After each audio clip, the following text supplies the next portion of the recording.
people think the CJ McCollum trade's a no-brainer. I actually think that you need to get a lot more stuff because of CJ's age and really just how crippling it will be for you defensively.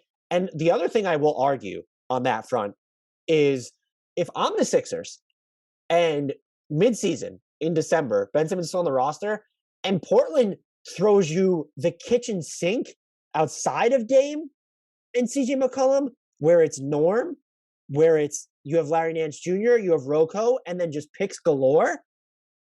That might intrigue me more than a close to straight up CJ for Ben Simmons trade.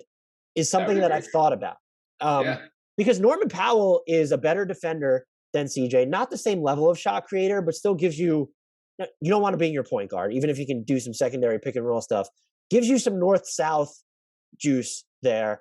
That was something that I started ruminating over. I don't think it's the package the Sixers want, but I am curious if we're going to get to a point that it's uncharacteristic for the Spurs to trade for Ben Simmons when you really think about it. Mm-hmm. When you think about what they would need to give up, do they eventually try and straddle a line? And I think the two teams that stand out are Portland when Norman Powell's eligible to be traded because they have Nance, they have Rocco, and then just a bunch of future picks. And then I think this is a terrible fit, but just the Pacers have been mentioned. If Karis LeVert is healthy, if TJ Warren is healthy, those are apparently big, fat, freaking ifs. And then you have Malcolm Brogdon just sitting there.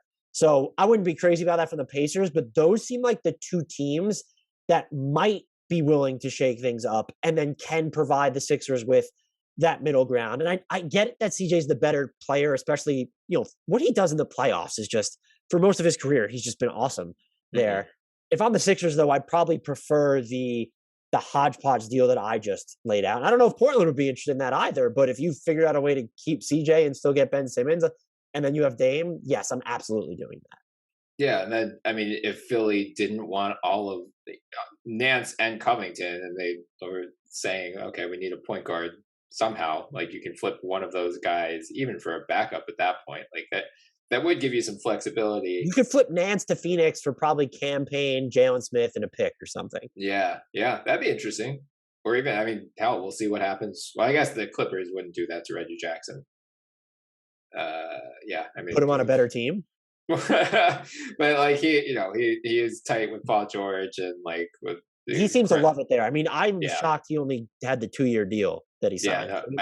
It just sounds like I think Ramona Shelburne had the story during the playoffs just about like how he was like ready to give up on basketball, and then Paul George like talked him. So I think he's staying. He said it afterwards too, that this team saved him. So that's just. I think people will hear this and think that I'm fucking stupid, and maybe I am.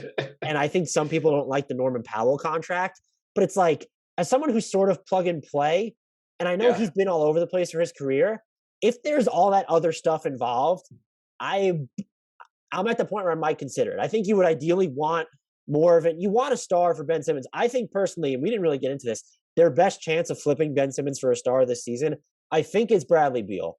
And I don't even know, like, does Bradley Beal want to stay there if he's traded to Philly? Because he is scheduled for free agency after this season. But I just can't. I would be floored if Dame requests out in the middle of the year in Portland. That doesn't feel like how that situation is going to end.